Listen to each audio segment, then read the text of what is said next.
მოგესალმებით, მე გიტა ლახაძე ვარ, გეოგრაფიის მასწავლებელი, ტრადიციულად მე-10 კლასელებს ვუხმობ ტელეეკრანებთან, ვაგრძელებთ ისევ და ისევ ჩვენი ტელეგაკვეთილების ციკლს.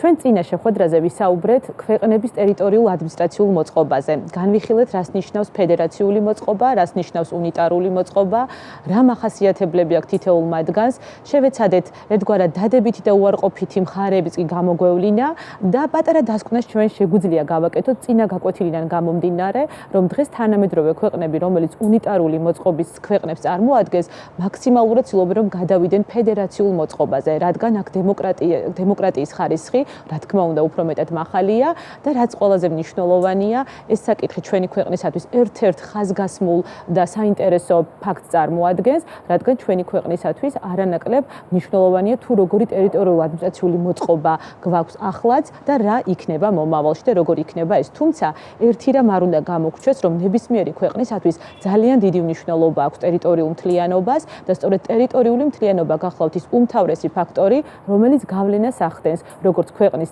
ტერიტორიულ ადმინისტრაციულ მოწყობაზე, ასევე რა თქმა უნდა მმართველობის ფორმაზე. მეს ბოლო ფრაზე ტყვილა არ ვახსენე მმართველობის ფორმა, რადგან დღეს ჩვენ სწორედ უნდა ვისაუბროთ ქვეყნებზე მმართველობის ფორმების მიხედვით. მე ისევ და ისევ შეგახსენებთ იმ ციკლს, რა მიმართულებითაც ჩვენ მუშაობთ. ჩვენ მუშაობთ ქვეყნების ტიპოლოგიაზე სხვადასხვა კრიტერიუმების მიხედვით და სწორედ ერთ-ერთი ეს გახლავთ მმართველობის ფორმების მიხედვით. რა თქმა უნდა, ყველა ქვეყანა განსხვავებულია, სხვადასხვა მმართველობის ფორმა არსებობს, თუნდაც ასე რომ შევხედოთ, რით განსხვავდება სან-მარინო, მალაიზია, ამერიკის შეერთებული შტატები, რუსეთის ფედერაცია, ანდორა. კი, ჩვენ ვისაუბრეთ, რომ ისინი განსხვავებულები არიან მოწყობის მიხედვით, ტერიტორიული ადმინისტრაციული მოწყობის მიხედვით, ფართობის მიხედვით, მოსახლეობის რაოდენობის მიხედვით, ზოგი მიკროსახელმწიფოა, ზოგი გიგანტი სახელმწიფოა ფართობის მიხედვით, გამორჩეულია მოსახლეობის რაოდენობის მიხედვით, მაგრამ დღეს უფრო ჩვენ დეტალურად განვიხილავთ მმართველობის ფორმებს. მმართველობის ფორმები, მე მინდა კიდევ ერთხელ დავკონკრეტე, რომ არსებობს რესპუბლიკური და მონარქია დღეს თანამედროვე მსოფლიოში, თუმცა შეიძლება ძალიან უცნაური მმართველობის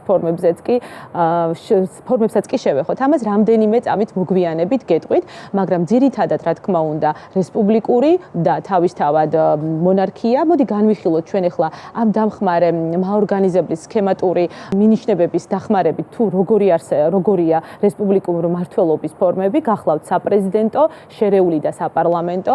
რა თქმა უნდა, თითოეული მათგანში განსხვავებული უფლება-მოვალეობა აქვს როგორც მთავრობას და მთავარ ქვეყნის სახელმწიფოს მეთაურს და თქვენ ხედავთ კიდევაც პატარა მინიშნებებს, ვიდრე გადავალ უშუალოდ თემატურ რუკაზე, სადაც ჩანს მსოფლიოს ქვეყნები მმართველობის ფორმის მიხედვით, რომელი ქვეყნებია საპრეზიდენტო, შერეული და საპარლამენტო. მოდით თითოეული მათგანი გავარჩიოთ.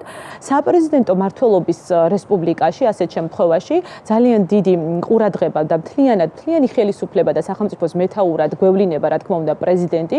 მისი უფლება-მოვალეობები არანაირად, რა თქმა უნდა, არ არის შეზღუდული. მას საყოველთაო არჩევნების გზით ირჩევენ და მოდის ქვეყნის სათავეში და შესაბამისად, რა თქმა უნდა, თავისთავად არსებობს პარლამენტი, მაგრამ სათავეში დგას პრეზიდენტი. კლასიკური საპრეზიდენტო ქვეყნებს თქვენ ხედავთ კიდევაც მოცემულ სქემატურ ნახაზზე, მაგრამ არის საპრეზიდენტო ქვეყნები, სადაც შესაძლოა პრეზიდენტმა დანიშნოს პრემიერ-მინისტრი და მას ერთგვარად აღმასრულებელი ხელისუფლების მეთაურობის საშუალებაც კი მისცეს, მაგალითად ასეთ ქვეყნად შეგვიძლია ჩვენ დავასახელოთ რუსეთის ფედერაციაც. რაც შეეხება საპარლამენტოს, თქვენ ხვდებით კიდევაც, რომ აქ უკვე მთლიანი ხელისუფლება და უფრო მეტი უფლებები პარლამენტზეა გადასული. პარლამენტის შემთხვევაში, რა თქმა უნდა, საპარლამენტო მმართველობის ქვეყანაში პრეზიდენტი უფრო ცერემონიალური ხასიათის არის, მას თვითონ პარლამენტი ირჩევს და არა საყოველთაო წესით შერჩევა ამ შემთხვევაში არ ხდება პრეზიდენტის. სამაგეროდ საპარლამენტო მმართველობის დროს იმართება საპარლამენტო არჩევნები და გამარჯვებული პარტია არჩევნების შედეგად ხდება მმართველი პარტია, რომელიც რა თქმა უნდა ქმნის მინისტრთა კაბინეტს, ძირითადად წარმომადგენლები ისინი პარლამენტში პარტიული თვალსაზრისით ისინი გახლავთ და თავისთავად რა თქმა უნდა მთავარ ხელისუფლებას სწორედ ესენი გვევლინებიან, ვინც იქნებიან შესაბამისად გამარჯვებულები საპარლამენტო არჩევნების მიხედვით. ასეთი ქვეყნები გახლავთ ავსტრია, გერმანია, საბერძნეთი, ინდოეთი, იტალია, სადაც რა თქმა უნდა ქვეყნის მეთაურად საპარლამენტო მმართველობაში გახლავთ პრემიერ-მინისტრი და რა თქმა უნდა მთლიანად როგორც საკანონმდებლო აღმასრულებელი სასამართლო ხელისუფლება მთლიანად დაქვემდებარებულია მასთან. რაც შეეხება შერეულ მმართველობას, რესპუბლიკურ მმართველობას, მას მეორნაირად დუალისტურსაც ვუწოდებთ. აქ შესაძლოა იყოს პირიქით წამყვანის პრეზიდენტი პარლამენტთან ერთად, ან პარლამენტი პრეზიდენტთან ერთად. აქ ამ შემთხვევაში უფლება-მოვალეობები უფრო მეტად არის თანაბრად მკვდარად გადანაწილებული, თუმცა არის შემთხვევა, რომ პრეზიდენტის უფლებამოვალეობები მეტად უფრო აჭარბებს განსაკუთრებულ განსხვავებულ რაღაც შემთხვევებში, მაგრამ ასეთ დროს, რა თქმა უნდა, ისევ საყოველთაო წესით შეირჩევა პრეზიდენტი და რა თქმა უნდა, პარლამენტი იგივე სტრატეგიით მუშაობს და ამ შემთხვევაში ორივე ერთდროულად მართავს ქვეყანას. ასეთი მსგავსი ქვეყნები ჩვენ გვაქვს საფრანგეთი, ფინეთი, პორტუგალია და ჩეხეთი და თავისთავად დუალისტურ ქვეყნებად გვევლინება. რაც შეეხება იმ უცნაურ მმართველობის ფორმებს, რომელზეც მე რამდენიმე წამის წინ უკან ვისაუბრე, ასეთ დროს, ასეთ თანამედროვე მმართველობასთან არ შეიძლება არ გავიხსენოთ მაგალითად ბოტსვანა, სადაც პარლამენტში, რომელიც კი ბატონო ბოტსვანის რესპუბლიკა გახლავთ, პარლამენტი მისი ძირითადი საკანონმდებლო ორგანო ორპალატიანია და ერთ-ერთი პალატა სწორედ ეკუთვნის, შეიძლება გაგიკვირდეთ, თუმცა შეიძლება არც კი იყოს ეს გასაკვირი, ტომის ბელადებს. ანუ ეს ძირითადად 15 წევრისგან შედგება, მაგრამ აქედან 8 არის ძირითადი წამყვარი ტომის ბელადი, რომელიც რა თქმა უნდა ყველანაირ ტიპის გადაწყვეტილებაში მონაწილეობას იღებს. იგივე სიტუაციაა ტომის ბელადები, არის დაკომპლექტებული ასევე ზიმბაბვეს პარლამენტის ერთი პალატა, სადაც ასევე გახლავთ სწორედ ტომის ბელადთა ერთიანობა წარმოდგენილი. არანაკლებ საინტერესოა აფრიკის რეგიონის ქვეყანაში, ნიგერიის ტერიტორიაზე, მის ჩრდილოეთ ნაწილში არსებული სახელმწიფო სოკოტო, რომელიც ჯერ კიდევ 1800 წლიდან არის ცნობილი. ეს არის ისლამური სახელმწიფო, რომელსაც ხალიფა მართავს და ფაქტობრივად დღემდე ინარჩუნებს სულიერ წინამძღოლობას ისლამური ერთგვარი, ასე ვთქვი, რელიგიის.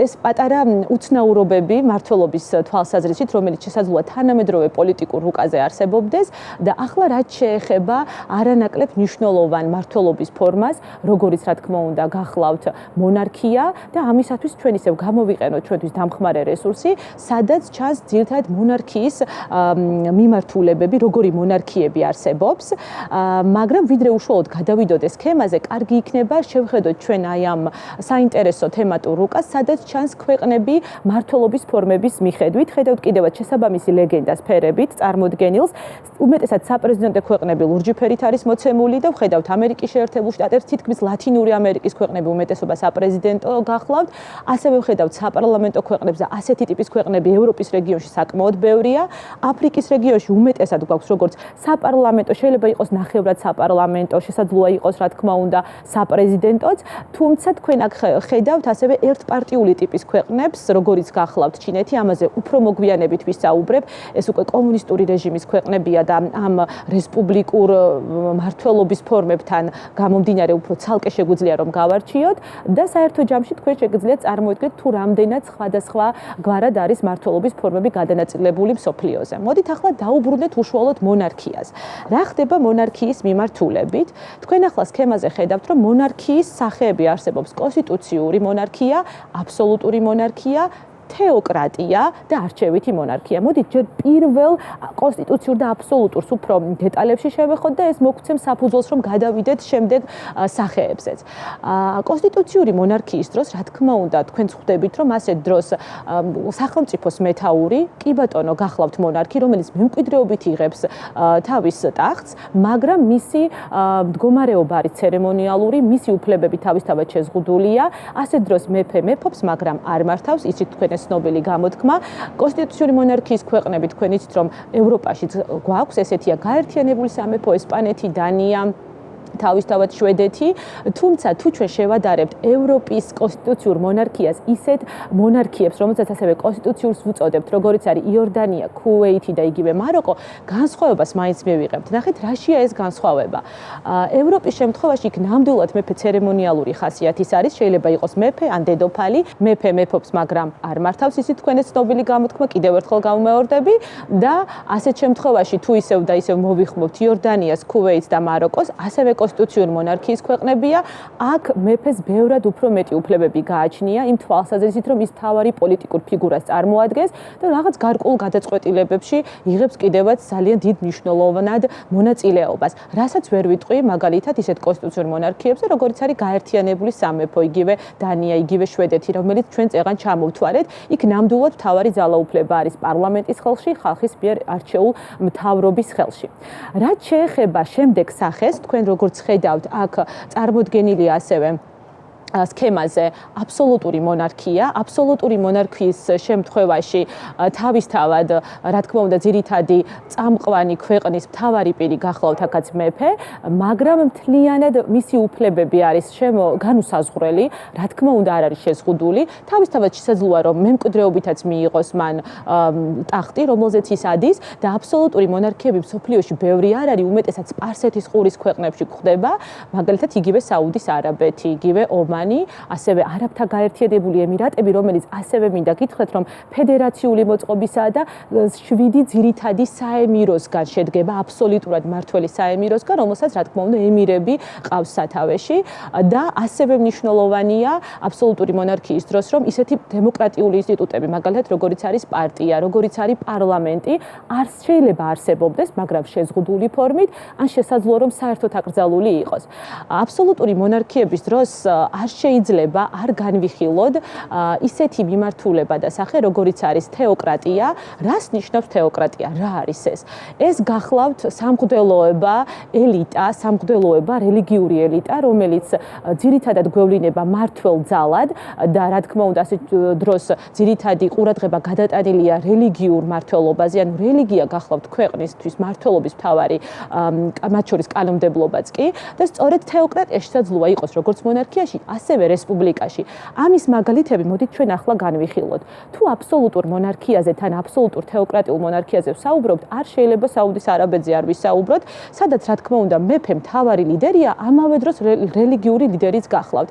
გარდა ამისა, სწორედ მთავარ საკანონმდებლო და ესეთ სამართლის მთავარ ფუნქციას სწორედ ყურანი ასრულებს, შარიათის წესები თქვენთვის ალბათ ცნობილი, რამდენად მნიშვნელოვანია ასეთი ტიპის ქვეყნებში და არის ერთი საინტერესო ფაქტი, რომ 1992 წელს მეფემ, საუდის არაბეთის მეფემ მიიღო გადაწყვეტილება იმ 150 კაციან ერთგვარ საბჭოში, რომელიც ქვეყანას გააჩნია სათათბირო საბჭო, რომელსაც ასევე თვითონ მეფის გადაწყვეტილებით თითოეულ პირს მეფის გადაწყვეტილებით ირჩევენ, მიიღო ცვლილება ერთგვარი და შეიყვანა ამ 150 ადამიანში 30 ქალბატონი, ანუ ქალებს მიეცათ საშუალება ეგრეთ წოდებულ მეჯლის აშურაში იყვნენ ასევე ჩართულები სხვადასხვა გადაწყვეტილებაში, მაგრამ თავისთავად იმისათვის, რომ ქალბატონი მოხვდეს სწორედ აი ამ სათათბირო საბჭოში, ის უნდა აკმაყოფილებდეს გარკვეულ მოთხოვნებს, ერთი ის რომ უნდა იყოს 30 წელს მიღწეული და აუცილებლად მას უნდა ჰქონდეს შესაბამისი პროფესიული უმაღლესი კვალიფიკაცია. რაც შეეხება რესპუბლიკას, სადაც შეიძლება ასევე იყოს თეოკრატიული მმართველობა, ალბათ არ შეიძლება ისევ არ ვახსენოთ ვატიკანი, ჩვენ ეს წინა გაკვეთილებზე ვისაუბრეთ და გაგახსენებთ. ვატიკანი, რომელიც მდებარეობს რომში, ეს არის სწორედ თეოკრატიული პატარა ქალაქი სახელმწიფო, სწორედ აქ სათავეში დგას კათოლიკური რელიგიის ლიდერი, ეს არის რომის პაპი, სწორედ აქაც მის მიერ იმართება მთლიანად ვატიკანის ტერიტორია და ქვეყანა და რა თქმა უნდა რომის პაპი გახლავთ 266-ე რომის პაპი, რომელიც 2013 წელს იქნა არჩეული, ცნობილი პაპი ფრანცისკე, რომელიც გახლავთ კათოლიკური ეკლესიის ლიდერი და რა თქმა უნდა მის მიერ იმართება ვატიკანი, ქალაქი, სახელმწიფო. რაც შეეხება არჩევით მონარქიას, აქ უკვე რა თქმა უნდა შეიძლება მაგალითის სახვით მოვიყვანოთ მალაიზია, რომელშიც ხდება მონარქის შერჩევა გარკვეული ვადით, 5 წლის ვადით და ხდება შემდეგნაირად. გარდა იმისა, რომ რა თქმა უნდა ყავთ საერთო მონარქი, თითოეულ ტერიტორიას შტატს ასევე აკონტროლებს და მართავს ცალკეული მონარქი სულთანი, რომელთა გადაწყვეტილებით, რა თქმა უნდა, ისინი მემკვიდრეობით იღებენ ტახტს და შემდეგ მათ შორის ხდება შერჩევა და საერთო ლიდერს, საერთო მონარქს ირჩევენ. საერთო ჯამში სულ 13 შტატია, აქედან 9 სწორედ ეს მონარქი მართავს სულთანი, მაგრამ აქედან 4 უკვე გუბერნატორის მიერ იმართება და გუბერნატორსაც მთავარი ერთპიროვნული მონარქი, რომელსაც არჩევითობის შედეგად ირჩევენ, სწორედ ის ნიშნავს. აი ესეთი უცნაური არჩევით მონარქიას წარმოადგენს მალაიზია. ეს რაც შეეხებოდა ძირითად მონარქიებს და ერთი რამე მინდა კიდევ ასევე ვთქვა, ეს გახლავთ იაპონია, იმპერია, იმპერატორი, რომელმაც შეინარჩუნა სწორედ საიმპერატორო ოჯახი და დინასტია. ფაქტობრივად ყველაზე ახალბედა სწორედ წარმომადგენელი და იმპერატორი ამ ქვეყანას გააჩნია. ესეც განსხვავდება სხვა აზიური კონსტიტუციური მონარქიებისგან, უფრო მეტად გავს დასავლური ტიპის კონსტიტუციურ მონარქიას. აქ მეფე თვითონ იმპერატორი, რა თქმა უნდა, ცერემონიალური ხასიათის არის და მთლიანი ერისა და მთლიანი სახელმწიფოს ერთიანობის სიმბოლოს წარმოადგენს და შარშან კორონაცია გაიმართა. ამ კორონაციაზე მოვიდა იმპერატორის სათავეში ნარუ ნარუჰიტო, მას შემდეგ რაც გადადგა წინა იმპერატორი და დადგა რეივას, ანუ საყოველთაო ესეთი სიმშვიდის და მშვიდობიანი ეპოქა, რომელიც რა თქმა უნდა იმპერატორებს შორის ერთ-ერთ მნიშვნელოვან ეპოქად დარჩება. და ზოგადად, სწორედ ეს ოჯახი გახლავთ ერთ-ერთი უძველესი დინასტია სამეფო დინასტიებს შორის. მოდით ახლა ჩვენ შევაჯამოთ ჩვენი ძირითადი საკითხები, ეს იყო მმართველობის ფორმებს შევეხეთ, როგორც მონარქიას, ასევე რესპუბლიკას და ბოლოს ერთ სქემას გაჩვენებთ, მე ვიდრე დავასრულებდე გაკვეთილს, ეს გახლავთ ქვეყნები, სადაც ერთპარტიულობა და ძირითადად რა თქმა უნდა არის კომუნიზმი და კომუნისტური პარტიით იმართება, კუბა, კუბის რესპუბლიკა, ლაოსი, ჩრდილოეთ კორეა, ვიეტნამი და რა თქმა უნდა თქვენთვის ცნობილი ჩინეთი, ანუ დღეს თანამედროვე მსოფლიოში რა თქმა უნდა გვაქვს ასეთი ტიპის მმართველობის ქვეყნებიც.